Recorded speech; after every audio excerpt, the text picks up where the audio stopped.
diperintahkan ibadah, cara merasakannya jangan menjadi beban kewajiban. Cara bacanya itu baca sebagai kasih Allah kepada kita.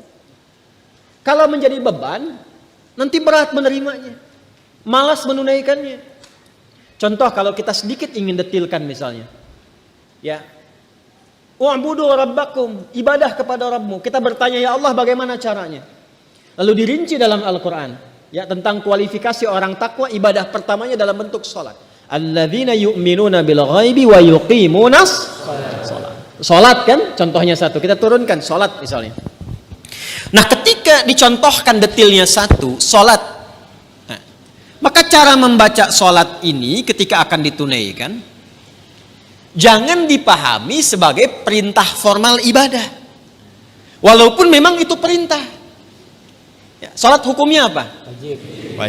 Wajib sifatnya apa? Kewajiban kan, yang harus kita tunaikan. Bentuknya perintah kan, wa aqimus shalah, tunaikan oleh kalian sholat. Perintah mengandung unsur wajib berarti harus dikerjakan kan. Nah perintah itu turun dasarnya sebagai kasih Allah. Jadi kalau perintah itu cuma bentuknya saja, formalnya untuk diberikan kepada kita. Tapi di balik perintah itu yang harus kita rasakan dan tanamkan ke jiwa kita. Jadi ketika diperintahkan sholat, jangan lihat kewajibannya. Karena nggak dilihat pun tetap wajib. Paham? Yang dirasakan itu maknanya. Apa hikmahnya di balik ini? Karena itu ketika Nabi diutus pun bukan hanya menerangkan, ini kerjakan, ini tinggalkan. Tapi hikmahnya apa? Karena itu Nabi mengajarkan tentang hikmah. Karena diperintahkan Quran. Ya, Quran surah kedua Al-Baqarah ayat 151. Gak apa-apa lompat sedikit, kita masih di ayat 21 ya. Kama arsalna fikum rasulan minkum yatlu alaikum ayatina wa yuzakkikum wa yuallimukumul kitaba wal hikmah wa yuallimukum ma lam takunu ta'lamun. Jadi ketika diterangkan kepada kita ibadah, kata Al-Quran ada perintahnya dulu. Makanya ibadah yang ditanya perintahnya. Sebaliknya kalau urusan dunia, ya kan teman-teman sekalian, terkait dengan urusan dunia itu larangan yang dicarinya. Jadi kalau urusan ibadah jangan ditanya larangannya, karena sifatnya perintah. Ditanya dalil perintahnya apa. Saking sayangnya Allah, gak usah banyak-banyak, ini aja yang diperintahkan kerjakan. Jadi jangan tanya larangan. Kalau ditanya larangan gak akan ketemu dalilnya. Sholat subuh berapa rakaat? 2. Boleh gak 3? Kan gak ada larangannya. Ada gak larangan ditemukan sholat subuh 3 rakaat? Sampai kiamat kurang 2 hari gak akan ditemukan. Karena memang salah pendalaman. Kalau ibadah itu yang dicari perintahnya. Kalau ada perintah kerjakan, maka turun ayat sebagai dalil. Ya, konsepnya begitu. Kama arsalna fikum rasulan minkum yatlu alaikum ayatina. Turun ayat dari kami. Apa ayatnya? Dalilnya apa? Wa aqimus shalah.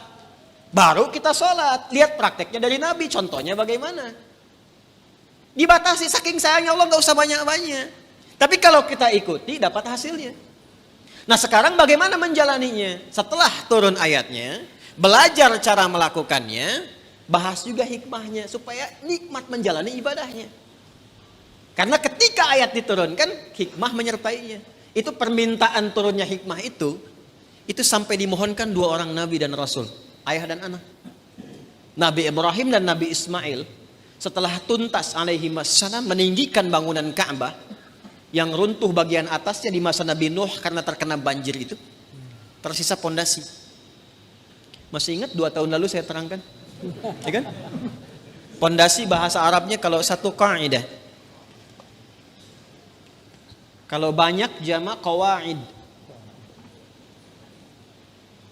Meninggikan bahasa Arabnya rafa'a yarfa'u. Ya. Yarfa'u. Ka'bah itu pertama kali ditetapkan oleh Allah sebagai kiblat manusia disebut bait. Inna awwala baitin wudi'a lin-nas, bait. Di Ali Imran ayat 96 itu. Di era Nabi Nuh alaihissalam terkena bagian banjir atasnya, tersisa pondasinya. Ka'bah ada berapa titiknya? 4 ya, kurang lebih gitu kan. Berarti setidaknya pondasinya ada berapa sudut? 4 bagian. Kalau 4 jama' atau tunggal? Jama'. Berarti harus bentuknya qawaid. Meninggikan tadi apa? Yarfa. Apa yang ditinggikan? Bait. Buka Al-Baqarah ayat 127. Paling kiri sebelah atas di mushaf. Wa idh yarfa'u Ibrahimul qawa'ida minal baiti wa Ismailu. Ada ayatnya? Wa idh yarfa'u Ibrahimul qawa'id minal bait wa Ismailu. Dan ketika Ibrahim alaihissalam meninggikan bangunan Ka'bah itu, pondasi Ka'bah itu ditinggikan kembali, disertai oleh Ismail. Ada takdim wa ta'khir. Kenapa Ismailnya diakhirkan? Ini kalau katanya menyatu bersamaan, Allah bisa katakan begini, misal di luar Quran ya, wa idh yarfa'u Ibrahimu wa Ismailu. Tapi di sini Ismailnya di akhir. Wa idh yarfa'u Ibrahimul qawa'ida minal baiti wa Ismail. Kalau keduanya subjeknya disatukan, itu pekerjaannya sama bobotnya. Tapi kalau yang satu diawalkan, yang satu diakhirkan, maka yang diakhirkan itu bantu-bantu saja. Makanya tugas awalnya untuk Nabi Ibrahim. Nabi Ibrahim ketika melangkahkan kaki pertama untuk membangun sesuatu, langkah untuk menunjukkan kemuliaan membangun sesuatu, itu makam namanya. Makanya tapaknya makam Ibrahim itu kan ada ya, kekinian itu lokasinya. Nah, di situ pertama kali itu menapak untuk meninggikan kembali. Begitu kemudian mau membangun, meninggikan, anak datang. Nanti saya rinci saat Idul Adha. Datang merasakan beban ayah. Itu tidak mudah menemukan anak yang ketika ayahnya kerja merasakan itu ingin bantu, itu nggak mudah.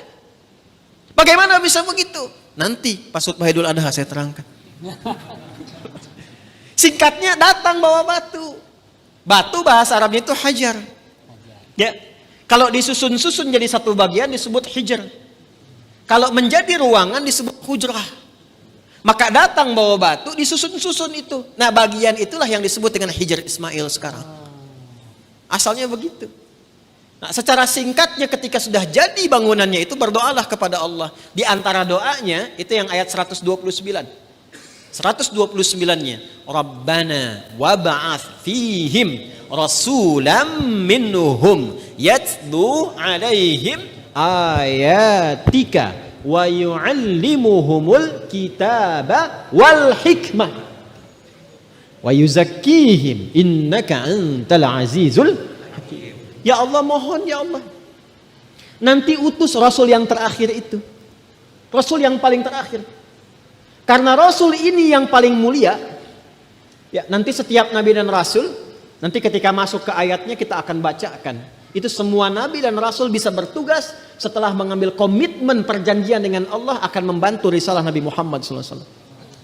Di risalah Nabi Muhammad itu sudah diviralkan di zaman setiap Rasul sebelum kedatangan Nabinya. Ya.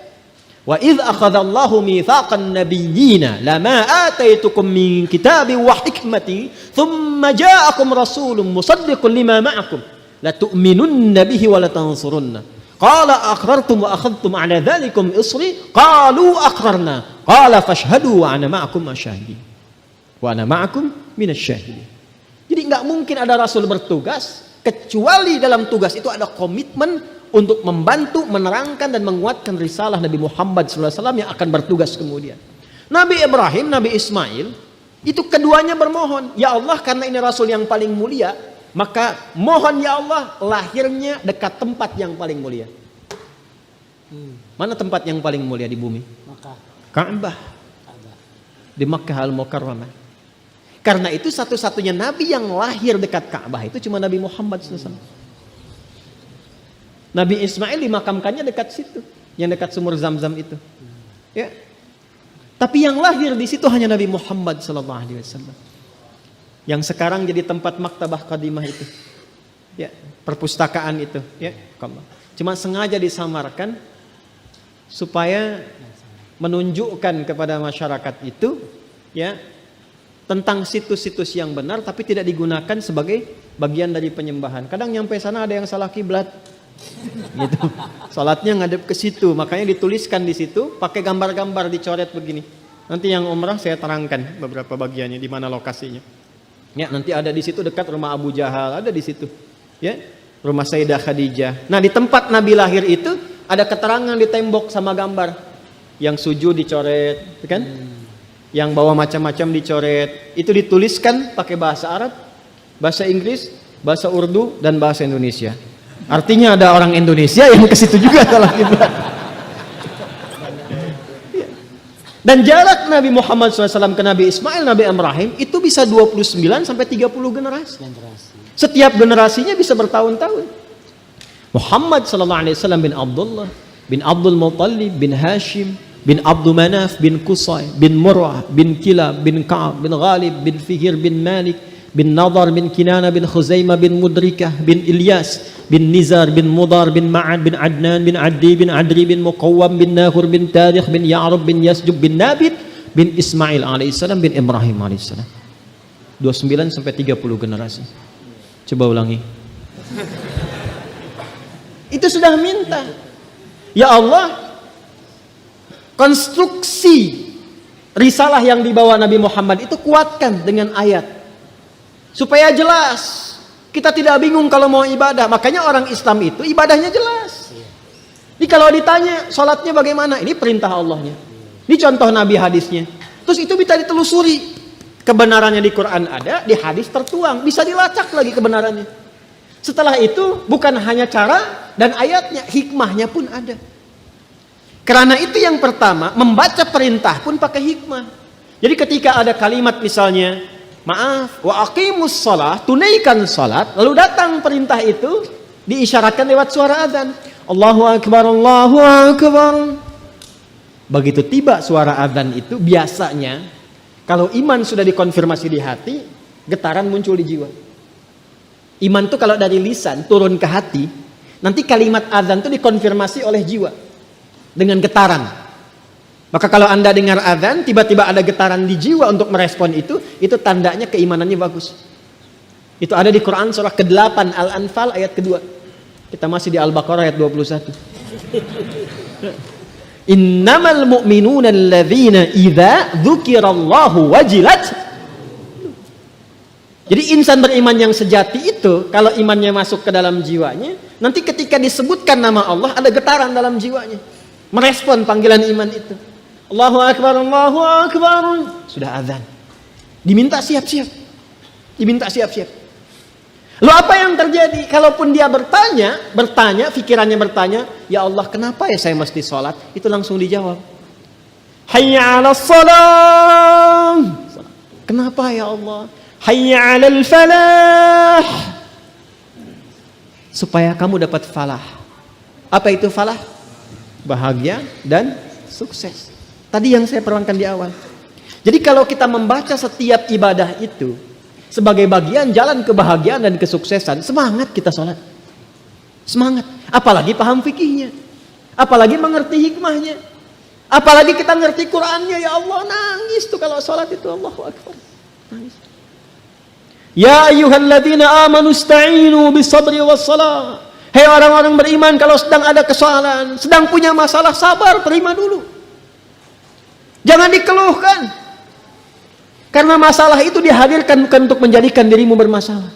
Supaya engkau meningkat kualitas. Supaya kehidupanmu lebih baik lagi. Supaya engkau makin teruji, makin kuat. Dan tidak mungkin kata Allah, aku menguji kecuali engkau sanggup mengatasinya. La yukallifullahu nafsan illa wus'aha. Apakah berhenti sampai situ? Tidak. Datang kepada aku minta solusi lewat salat. Ya ayyuhalladzina amanu ista'inu bisabri wassalah. Kamu sabar, terima dulu. Saat sholat datang padaku minta solusi. Jadi begitu dipanggil lewat sholat itu, ditunggu kita mau minta apa. Baru kita berdiri baca Al-Fatihah. Baca iyyaka na'budu wa iyyaka nasta'in. Hadis kutsinya mengatakan hadza baini wa baina 'abdi wa li 'abdi ma sa'al. Ini perjanjian antara aku dengan hambaku. Kalau hambaku benar cara ibadahnya, apapun yang ia minta sekarang aku berikan sepanjang maslahat untuknya. Itu hadis qudsi.